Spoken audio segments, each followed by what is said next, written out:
আবার চলে এসেছি আমার রান্নাঘরের রেসিপি নিয়ে। ভেজ পাস্তা বানিয়ে দেখাবো। ভেজ পাস্তার জন্য টমেটো, পাস্তা, বাঁধাকপি, গাজর, লবণ দেবো জলের মধ্যে। এটা সেদ্ধ করতে দেবো।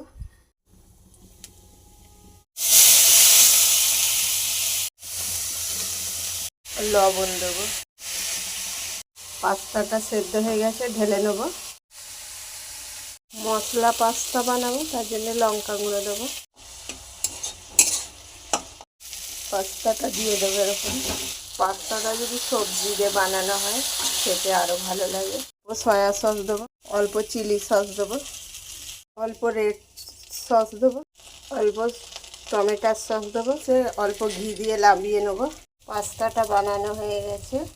নতুন নতুন রেসিপি দেখার জন্য চ্যানেলটাকে সাবস্ক্রাইব। রেসিপিটা প্রথম থেকে শেষ পর্যন্ত দেখবেন। ভালো লাগলে একটা লাইক করবেন। বাহ, হেভি হয়েছে, হেভি, ওয়ান্ডারফুল।